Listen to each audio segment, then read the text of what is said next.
Hola, j'espère que vous allez bien, c'est la première vidéo de l'année 2022, du coup, bonne année. J'avais envie de vous faire une vidéo pour vous montrer tous les livres que j'ai reçus à Noël parce que j'ai reçu énormément de livres, j'ai été très gâtée. Je voulais vous montrer ça, je vous en avais parlé sur Instagram et vous étiez aussi nombreux à vouloir voir les livres que j'ai eu à Noël. Je me permets avant de faire un tout petit disclaimer. Parce que j'ai eu la réflexion en DM et que je préfère mettre les choses au clair. C'est absolument pas pour me vanter ou pour dire ah moi j'ai eu ça, vous avez pas eu ça. Je suis extrêmement reconnaissante pardon, des cadeaux que j'ai eu à Noël et je mesure la chance que j'ai eu d'avoir autant de livres et autant de cadeaux. Donc voilà, et maintenant que c'est dit, on peut commencer tout de suite. Je vais commencer par les poches parce que j'en ai eu beaucoup. Ensuite, je passerai au format broché. Et ensuite, je ferai la poésie et les romans graphiques. Dans les poches, premièrement, j'ai eu Un automne de Flaubert d'Alexandre Postel. C'est publié aux éditions Folio. On est donc en 1875. C'est l'histoire de Flaubert qui est miné par les problèmes d'argent et les problèmes de santé. Et il va décider de passer un automne chez son ami, donc au bord de la mer, pour pouvoir se ressourcer et voir s'il est encore capable d'écrire. Flaubert est mon auteur classique préféré. J'adore Flaubert. Je suis absolument fan de l'œuvre de Flaubert, de toute son œuvre, surtout de Madame Bovary, de Salammbô, mais voilà, de toute l'œuvre de Flaubert. Et j'avais trop envie d'avoir ce poche, je suis super contente de l'avoir eu, j'ai vraiment hâte de lire et puis il est super court, hein. Il est tout petit comme ça, donc j'ai vraiment hâte de voir ça. Ensuite j'ai eu La jungle d'Upton Sinclair, publié aux éditions Le Livre de Poche. C'est un livre qui est un des premiers ouvrages de la littérature prolétarienne. Je vous mettrai en barre d'infos une vidéo qui vous explique ce qu'est la littérature prolétarienne. C'est je dirais plutôt un essai, c'est un essai plus qu'un roman, qui va dénoncer les conditions des ouvriers dans un abattoir à Chicago dans les années 1906. C'est un livre qui a été une véritable révolution à l'époque parce qu'on ne parlait pas de la condition ouvrière. C'est un livre qui va parler des ouvriers mais qui va aussi parler des animaux. Et j'avais vraiment hâte de le lire. C'est un livre qui m'intéressait énormément. Donc je suis très contente de l'avoir eu. Globalement, je suis très contente de tout avoir eu. Donc je vais dire ça à chaque fois. Ensuite, j'ai eu La supplication, Tchernobyl, chronique du monde après l'apocalypse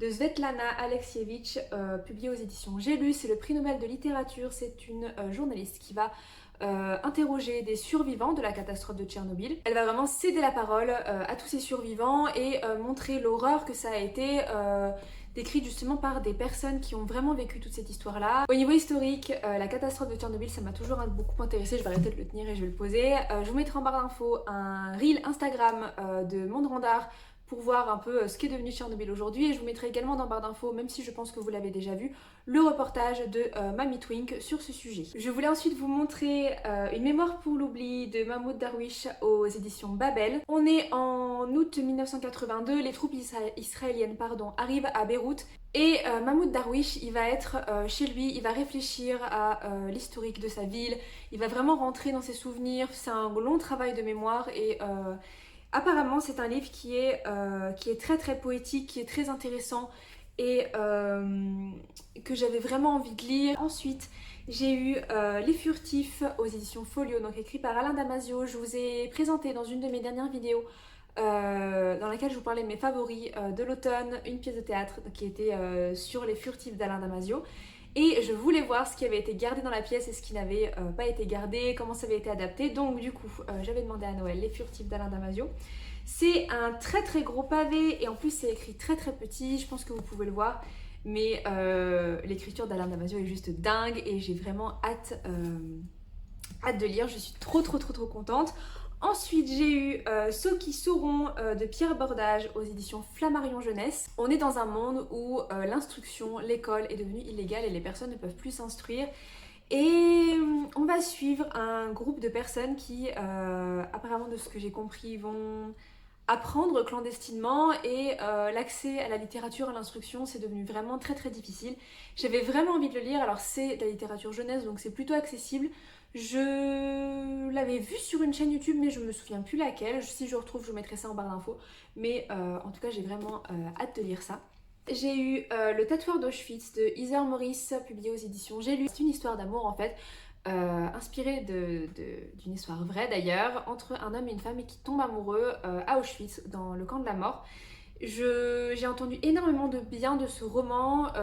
Pareil, je sais plus qui en a parlé, mais il a été longtemps primé, on en a beaucoup parlé. Que ce soit sur les réseaux, dans la presse, etc.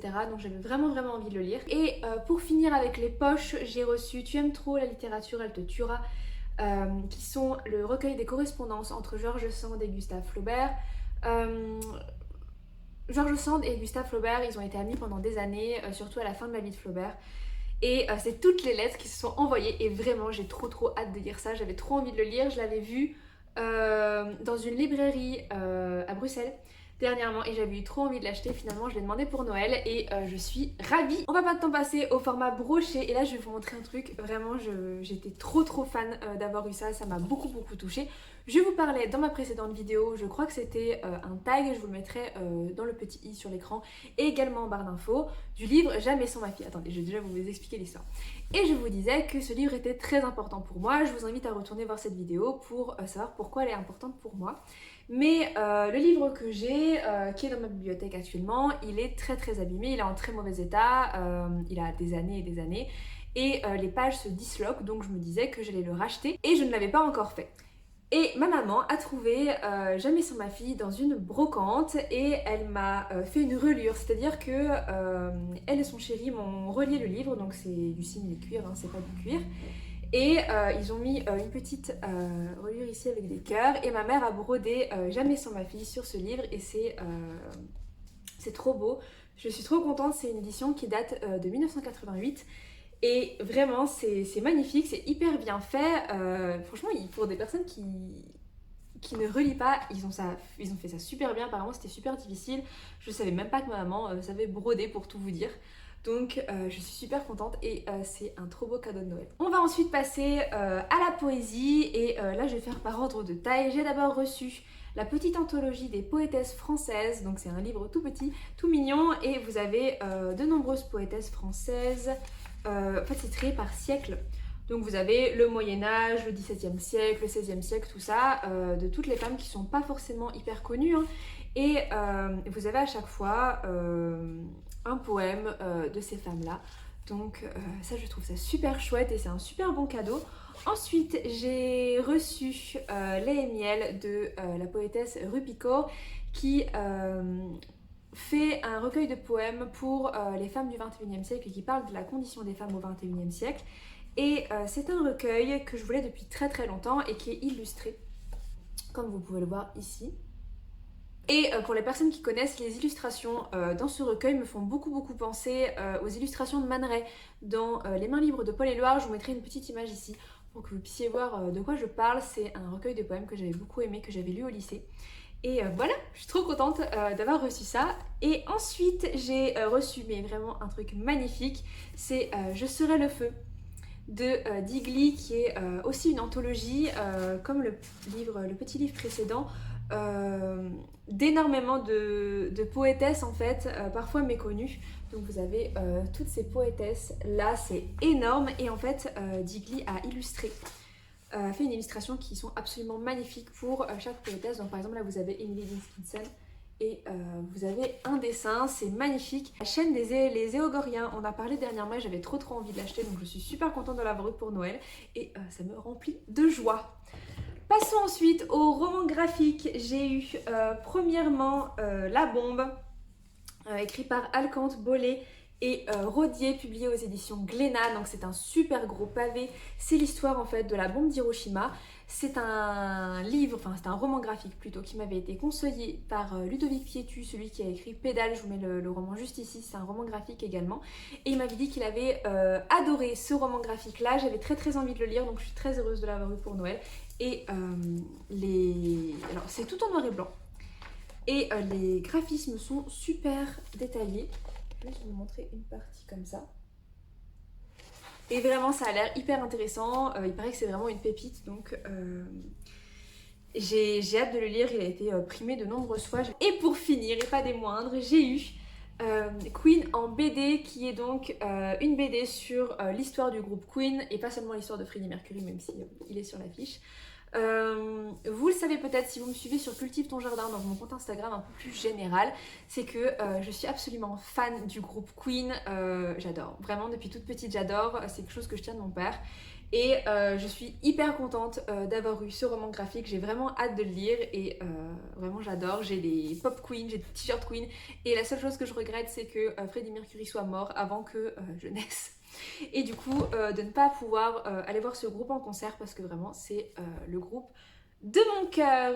Et maintenant en bonus, je vais juste vous montrer deux petites choses. Donc j'ai eu à nouveau un abonnement de 6 mois à la Cube qui est sous forme d'un petit papier comme ça.